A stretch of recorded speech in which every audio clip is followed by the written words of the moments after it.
53 বছর দেশ স্বাধীন হয়েছে, অথচ এই স্বাধীনতার সফলতা আমরা ভোগ করতে পারিনি। আল্লাহ তাআলার ইচ্ছা দেশ পরিবর্তন হয়েছে। 15টি বছর জালিম, ফ্যাসিস্ট এবং স্বৈরাচারী সরকার দেশ শাসন করার কারণে দেশের মানুষ জুলুম নির্যাতনের শিকার হয়েছে, দুর্নীতি, সীমাহীন দুর্নীতি হয়েছে, দেশ ক্ষতিগ্রস্ত হয়েছে, অর্থনৈতিক, সামাজিক, আপনার শিক্ষা ব্যবস্থা, তারপরে প্রশাসনিক এবং সকল জায়গায় আমরা দেখেছি তার নগ্ন হস্তক্ষেপ কালো থাবায় দেশটাকে অস্থির করে তুলেছে। এমনকি বাংলাদেশের যে সংবিধান আছে, যে সংবিধানকেও তারা তছনছ করে ফেলেছে।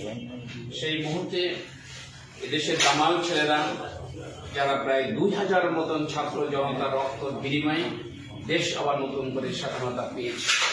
40,000 ছাত্র জনতা আহত হয়েছে, তারা এখনো কিছু আছে যারা মৃত্যুর সাথে সংগ্রাম করছে।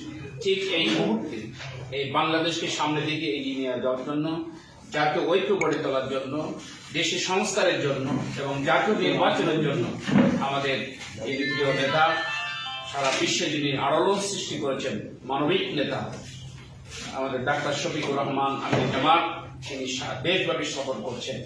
আমরা কয়রা এবং পাইগাছার সফর চেয়েছিলাম, আলহামদুলিল্লাহ সেই সফরটা তিনি কবুল করেছেন এবং আগামী 26শে ডিসেম্বর তিনি আসবেন ইনশাআল্লাহ। আমরা চাচ্ছি যে 26শে ডিসেম্বর 2টি প্রোগ্রাম, একটা হলো পাইগাছা আর একটা হলো কয়রা। পাইগাছা প্রথম যে পথসমাবেশ যেটা হবে সকাল 8টায়। আমরা আশা করি যে ওনার সফরটা আমরা পেয়েছি এবং আমাদের যে প্রস্তুতিটা আমরা ইতিমধ্যে মার্চব্যাপী আমরা গ্রহণ করেছি।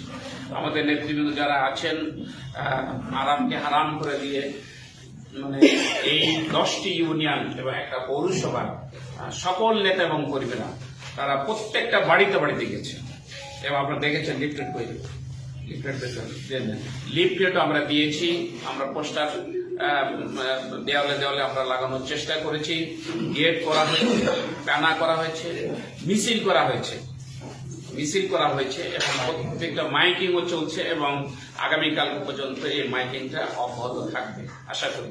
অর্থাৎ প্রচারণার দিক দিয়ে একটা দল হিসাবে জামাত ইসলামী দীর্ঘ 15টি বছর এই ধরনের সুযোগ কিন্তু স্বাধীনভাবে এই ধরনের প্রচারণা করতে পারিনি, যেটা আমরা দীর্ঘ 1 মাস ধরে প্রচারণা আমরা চালিয়ে যাচ্ছি। তো আল্লাহ তাআলার ইচ্ছা আমরা আগামী পরশুদিন 26শে ডিসেম্বর সেই প্রোগ্রাম সফল করার জন্য পাইকগাছাবাসীদেরকে বলেছি, কোনো পুরুষ মানুষ ঘরে থাকবে না, সবাই ইনশাআল্লাহ আমাদের আমির জামাত সেক্রেটারি অন্যান্য নেতৃবৃন্দের বক্তব্য শোনার জন্য চলে আসবে। আমরা 8টায় টাইম দিয়েছি, কিন্তু মনে হচ্ছে যে ফজরের নামাজ পড়ে সকালেই ওনারা চলে আসবেন। 8টার আগেই কানা ভরে যাবে এবং জনসমুদ্রে পরিণত হবে ইনশাআল্লাহ। এবং আমাদের নেতৃবৃন্দ বক্তব্য দিয়ে ওনারা চলে যাবেন। আমাদের যে মরহুম শামসুর রহমান সাহেব, উনি আমাদের সাবেক নায়েব আমির, অনেক শ্রদ্ধেয় ব্যক্তিত্ব ছিলেন, ওনার কবর জিয়ারত করবেন, এটা ইচ্ছা পোষণ করেছেন ওনারা। কবর জিয়ারত শেষ করে আশা করি যে 11:30টার দিকে ওনারা কয়রার উদ্দেশ্যে রওনা হবেন এবং কয়রার বিকাল 2টায় কর্মী সম্মেলন অনুষ্ঠিত হবে। সেখানে আমাদের প্রধান অতিথি, বিশেষ অতিথিবৃন্দ বক্তব্য রাখবেন। আমরা সার্বিক প্রস্তুতি আপনাদের সামনে পেশ করলাম। আমাদের জাগতিক যতটুকু চেষ্টা সাধনা সেটা আমরা করে যাচ্ছি। সফলতা দেওয়ার মালিক আল্লাহ তাআলা। আমরা আল্লাহর কাছে দোয়া করি এবং আপনাদের কাছে আমাদের আহ্বান 2টা। একটি হলো যে আপনাদের আজকের এই সাংবাদিক সম্মেলনের মাধ্যমে সকল কিছু আপনাদের কাছে তুলে ধরলাম।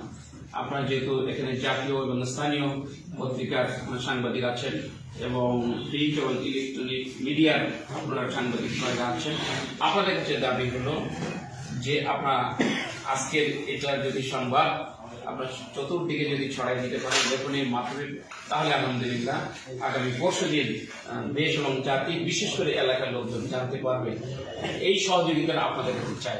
দ্বিতীয় সহযোগিতা হলো যে 26 তারিখে সকাল 8টার পূর্বেই আপনাদের জন্য অ্যারেঞ্জমেন্ট থাকবে বসার, আপনারা সেখানে আসন গ্রহণ করবেন এবং আমাদের নেতৃবৃন্দের বক্তব্যগুলো আপনার নিশ্চয়ই আপনাদের পেশাগত কারণে আপনারা সেগুলো নোট করে আপনার পত্রিকায় এবং ইলেকট্রনিক্স মিডিয়ায় আপনারা এগুলো দেওয়ার চেষ্টা করবেন।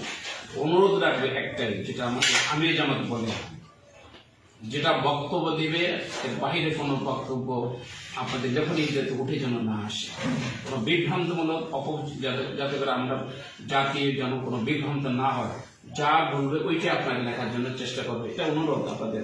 আপনি যদিও লিখবেন না, তারপরে একটু অনুরোধ করে রাখলাম, যাতে করে কোনো বক্তব্য একটু ভুল ব্যাখ্যা করে যদি দেওয়া হয়, সেটা কিন্তু দেশ এবং জাতি এবং জনগণ কিন্তু বিভ্রান্ত হওয়ার সম্ভাবনা থাকে। আপনারা বস্তুনিষ্ঠ সংবাদ পরিবেশন